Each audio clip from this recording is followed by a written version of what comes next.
like to run the ball in Madden 22, you're definitely going to want to watch this video because I'm going to show you guys the most dominant run play in the game that not too many people even know about. If you're enjoying my YouTube content, I highly recommend you check out Sportsgamerz.com. This is where I post all my premium Madden 22 content. I have eBooks, offensive and defensive schemes, plus I do 4 to 6 premium tips every week in the Madden Vault. This content is available for both current and next gen, so no matter what system you play on, we got you guys covered. Our best offer yet is the Sportsgamerz Madden VIP membership. This gives you access to the entire site, every tip, every ebook, plus the meta reports for only $19.99. I'll post a link to it in the description and the comments. Make sure to check it out for the best tips and content available at the best price anywhere. Yo, what's up YouTube? It's Duke back here from Sportsgamerz.com, and in today's Madden 22 tip video, I'm going to break down a glitchy run play that you can use against any defense in the game. It's so good, you might not have to pass the ball after seeing this video. If you like the run, you're going to love this video, I promise you. So, one of the things this year that makes running the ball hard is that there's certain defenses out there that good players know about that they can pretty much shoot the gap on any run in the game. So to find a run play or a run combo that does not get shot in the backfield by the user, it can be challenging. And well, this run is going to do the job for us. I promise you guys that. You're not going to get gap shoot. You're not even going to be able to really be stopped, even with solid run D when using this run. And we're going to show you guys examples of how it beats pretty much every defense out there. So, we're in the Raiders playbook on offense. The Raiders have a lot of good run plays. I want to focus on this I tight. The I tight actually has a lot of good run plays too. I mean, it has a stretch, ISO dive, it has duo, power row, 95 mic, all runs that are solid.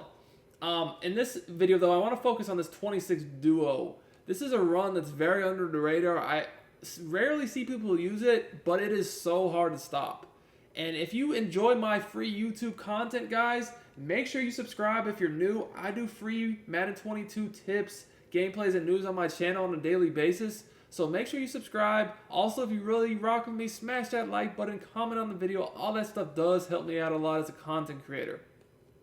So if you've been playing Madden 22, you should be familiar with this defense. This pinch 2 defense is so annoying because what people do is they basically figured out that there's certain spots you can stand with your user, which, you know, certain runs you can even stand here. But then really what most people do is they just stand, kind of like go off to the side and hide, and then they shoot down at the snap, and they can blow up pretty much any run out there.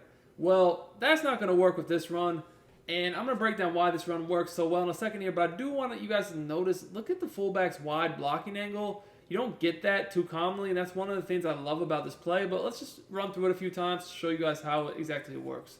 So you guys can see here, I'm trying to shoot down with my user, and it's just not working. Now, some people might try to user the backside of this run and shoot in. That's definitely not going to work either. That's probably even a worse idea. As you guys can see here, again, easily able to cut to the outside, run them over, and we almost get a touchdown. So let's take a look at the replay and see why this is so effective. So one of the things I love about this run, like I said, is the fullback's blocking angle is very wide. He gets to the edge, and a lot of times he'll pick up that guy coming free off the edge. The receiver, he's going to be looking for a corner, maybe even a safety, depending upon the formation. And really, this is a scheme that allows you to get some double teams going on. You guys can see here, we got a few double teams on the left of the screen. And what that does is a lot of times you can get blockers to the second level, which results in big runs. But you guys can see here, I'm able to cut outside the safety. Big run right here. Lower that boom. And we are able to get almost a touchdown, but a huge run play right here. Now, the great thing about this run that I like more than anything else is, honestly, it works just as good left or right. So you can flick that right analog stick left or right, run it either way, and it's going to be effective for you. You're not going to see people be able to shoot it in the backfield. You guys can see, again, we picked up a nice 4 or 5 yards. Now, for whatever reason, right there when I try to make a play, my user just stopped running, as you guys can see there. Again, look. We're not able to get in that gap. The fullback is definitely very helpful for getting these rushers off the edge too. As you guys can see here again, big run after big run. This is, like I said, pretty common way people try to stop the run this year is this little 2-4-5 odd. It does not work at all. Another defense that's really good is like the 3-3-5 wide, 2-4-5. those defenses just stop the run almost good by themselves. But a lot of times people will run a cover 2 or a cover 4 because they know that those defenses have more defenders in the run fits. The cover 4 actually has the safeties already in the run fit. So that's a very, very effective defense. As you guys can see, the safeties do crash down, but I'm still able to get my chunk yardage. I mean, I'm getting 5-6 yards a pop. Sometimes I'm getting more. So when you have a run play that you pretty much know, like, hey, I can get 4, 5, 6 yards minimally and have a chance to break long runs for touchdowns, you're going to be able to control the game, the clock, and really frustrate the defense. That was probably our worst run yet, and I think I fell forward and got 5, maybe 4 at worst. You guys can see here again, look, every play this run is just nasty. Again, take a look at the replay. You're going to see, once again, because the fullback has that wide angle, he typically will get out there to take out the edge defender, which then allows, at this point, our tight end to kind of get to the second level. You'll also notice that our guard and tackle block down the double team, which then allows also our center to get to the next level, which is what is causing us to be able to consistently get big runs when using this play. Another defense out there that's pretty common is going to be, the Mike Blitz 3, the 3-5 wide. It doesn't even have to be Mike Blitz 3, but just this formation in general is still pretty common. A lot of people try to shift and just shoot gaps with their user. Again, that's not really going to work too well here, as you guys can see. Easily able to get around the corner. And I want to note something in this replay that I really like about this run too. As you guys can see here, that the receiver, he, depending upon formation, will sometimes even block to the inside and allow you to cut off him to the outside. But I have noticed, compared to other runs, the receiver actually does a really, really good job of blocking out of this formation in this specific run.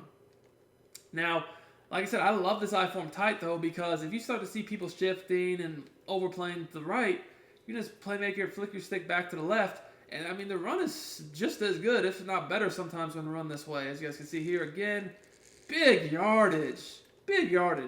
Now, this run is so good that it's going to make people get out of these nickel-type defenses. You rarely see people leave nickel this year because it's such a good formation.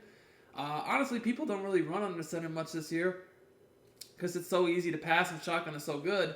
But when faced with something like this, they're definitely going to have to get out of that. They're going to have to go to the 3-4, mix it up a little bit, try to find something. So here we're going to get in a better run to a 3-4. We're going to play cover 2, which is generally good because the clouds and the flat zones will crash down against runs a lot better than, say, a deep zone. But here you guys can see the defensive line is shifted more to the right, so we're going to run it back left, opposite way. Once again, pretty bad run stick right there, honestly. I should have got way more yards than I did. Still able to get a great run. Again, look. Woo! This run is illegal, I promise you. Now, say they shifted their line to the left. In this case, we can just keep it right. Again, the thing about this formation is it's good, blocking either way. So if they do try to overplay one side or the other, it's fine. Now, if they're going to pinch their line, spread their linebackers, be a bit more balanced. In that case, I would take it strong side, which is to the right, because that's where we get our receiver blocking. As you guys have seen, he does do a great job. You can see that the corner, I don't even think he ever came into the screen, to be quite honest with you, because our receiver was just over there blocking his ass off. So, you guys can see, this is a really, really tough run. Now, you might be wondering what would happen if they try to get overly aggressive and maybe hit you with a man blitz out of a 3-4, something like that. Try to get some penetration in the backfield. Well, look, honestly, that is probably one of the worst things you can do because, I know right there we did get penetration, but if we block it a bit better, we might be out. There's not going to be anyone at that next. See exactly what I'm talking about? How if you get past that first wave of defenders, and I just barely missed it right there. I thought I had it. If you get past that first wave, you pretty much have a walk-in because there's nobody left. Everybody's crashing hard at the line. So if I just get through, look, I'm so close, man. I needed to hold this block on 92 for a split second. I would have been out. Still, though, nice, about 5-6 yards. I can promise you, though, the defense is not going to want to consistently try this because, yes, they might be able to, get some penetration here and there and, hold you to a few short gains. But they're playing with fire because all it takes is one time where everything exactly like that gets blocked up perfectly and you're giving up a touchdown. So that's a very risky strategy, and it's not something that the defense is going to want to rely upon either. The last thing I want to take a look at is cover 3. Cover 3, you really don't see too many people trying to use as run D because it has less defenders in run fits compared to, say, a cover 2 or cover 4 would. And even man-to-man, honestly, is better run D. I think cover 3 is personally, in my opinion, probably the worst run D there is. But as you guys can see, I mean, that was just cake. We were able to take it right up the middle for an easy gain. And that's another one of the things that I really like about this run is it's very versatile. You can cut it out outside off tackle, or you can cut it back up the middle, kind of like I did here, almost as if I was running the dive. So there's a lot of different ways you can take the handoff, and you just got to follow your blockers here. And this is a run that if you have some stick with it, you're going to do really good because you're going to be able to read your blockers and make a lot of nice runs and moves in the open field. This is definitely something for people who like to run the ball and have good stick. Anyways, I hope you guys enjoyed this video. If you did, make sure you smash that like button. Until next time, it's Duke, and I'm out of here.